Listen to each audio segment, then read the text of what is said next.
Halo semuanya, selamat datang di channel Siklus Bola News, tempatnya berita bola terupdate dan terpercaya. PSG kalahkan MU, grup H semakin memanas.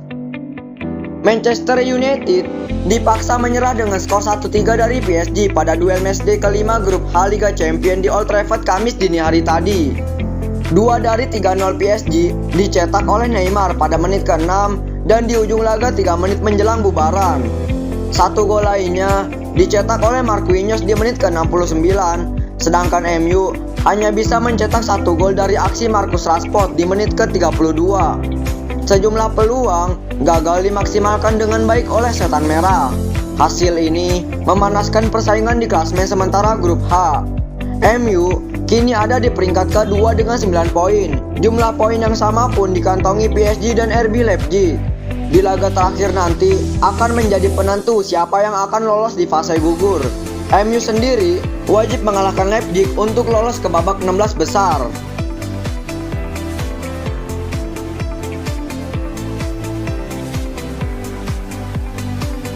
Sevilla versus Chelsea, Patrick Giroud antar The Blues menang 4-0.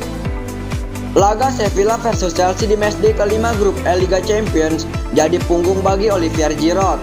Striker Prancis itu berhasil mencetakkan quadrik di laga tersebut yang mengantarkan Chelsea menang 4 gol tanpa balas. Gol pembuka dilesatkan di babak pertama tepatnya di menit ke-8. Ex pemain Arsenal itu menambah 2 gol lagi di babak kedua pada menit 54 dan 74 sebelum akhirnya ditutup dengan tendangan penalti di menit ke-83. Walaupun kalah, namun Sevilla tetap dipastikan lolos ke fase gugur bersamaan dengan Chelsea yang mengisi posisi ke-1 klasmen.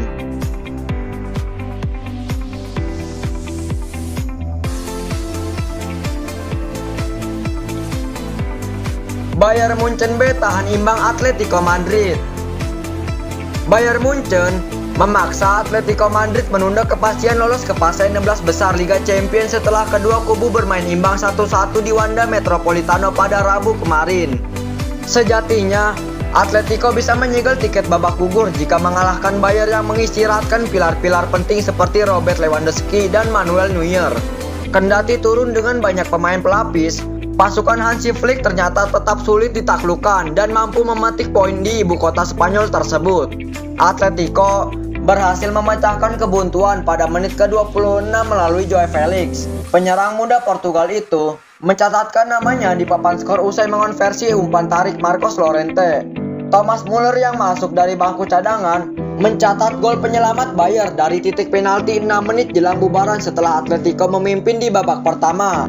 Dengan hasil ini, Bayern Munchen sudah dipastikan lolos ke fase gugur, sedangkan Atletico harus mendapat poin di laga berikutnya.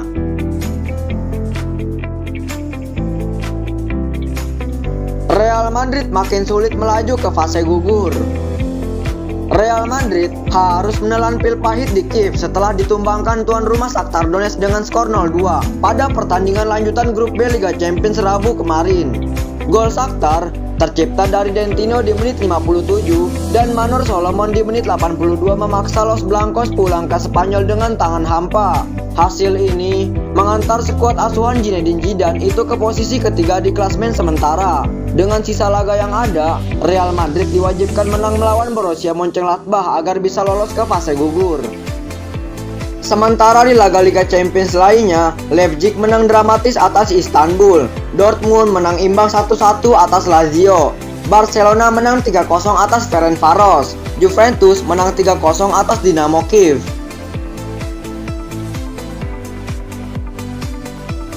Donnarumma ingin bertahan di Milan dan sedang menunggu kontrak baru. Kiper utama AC Milan, Gianluigi Donnarumma, menyatakan bahwa dirinya siap bertahan selama mungkin di San Siro. Penjaga gawang asal Italia itu segera memberi kode bagi manajemen Rossoneri untuk segera menawarkannya kontrak baru yang sampai saat ini belum terlihat. Kontrak Donnarumma di Milan akan berakhir pada bulan Juni di musim panas tahun depan. Beberapa klub raksasa telah dikaitkan dengan namanya. PSG menjadi salah satu klub yang tertarik untuk mendapatkan jasa kiper berbakat Italia itu. Donnarumma yang sekarang baru berusia 21 tahun lebih condong untuk bertahan di Milan seandainya dirinya diberi kontrak baru sebelum masa baktinya di San Siro berakhir. Ini merupakan musim ke-6 Donnarumma berseragam AC Milan. Ia mencuat dari tim akademi ke tim utama sejak musim 2015-2016 lalu. Total, kiper yang digadang-gadang sebagai penerus Buffon itu telah mencatatkan 217 penampilan bagi Rossoneri di seluruh kompetisi resmi.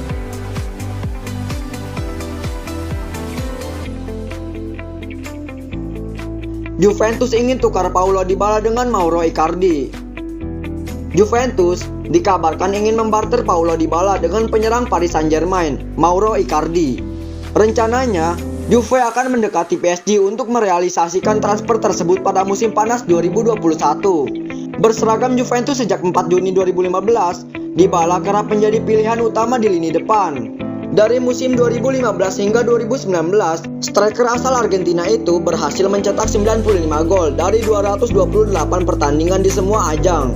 Paulo Dybala juga turut membantu Bianconeri merangkul 10 titel juara, mulai dari 5 gelar juara Serie A, 2 trofi Coppa Italia, dan 2 titel juara Supercoppa Italia.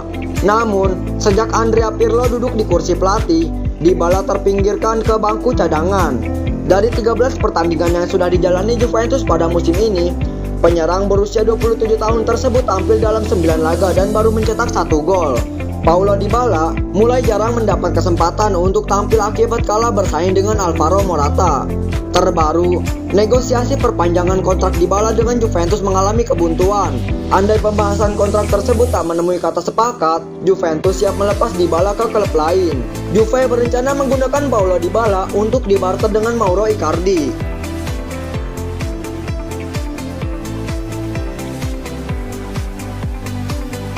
Stadion Napoli resmi berganti nama menjadi Stadio Diego Armando Maradona.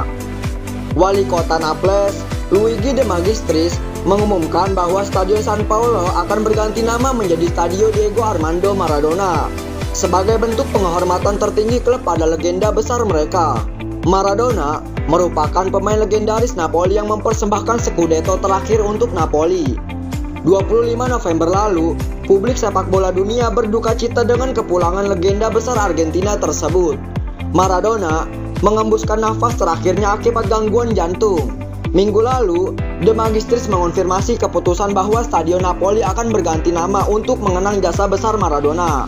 Pekerjaan untuk penggantian nama stadion ini sedang dalam proses. Namun bisa dipastikan bahwa Napoli ke depannya bisa memiliki nama stadion baru yakni Diego Armando Maradona. Napoli mempersembahkan kemenangan indah untuk mendiang Maradona ketika menghajar AS Roma 4 gol tanpa balas di laga lanjutan Serie A Italia akhir pekan terakhir.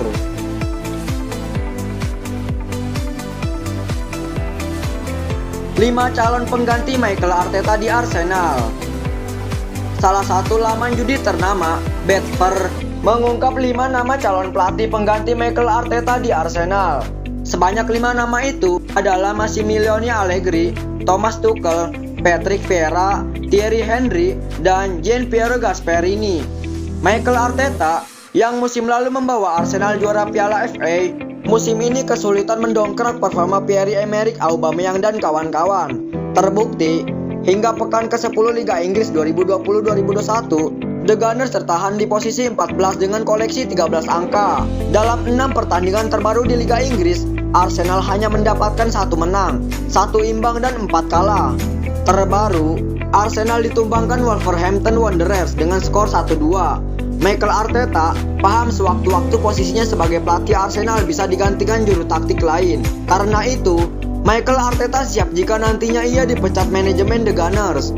Menurut juru bicara Betfair, Sam Robestem, mantan pelatih Juventus Massimiliano Allegri menjadi kandidat terkuat sebagai pelatih Arsenal selanjutnya.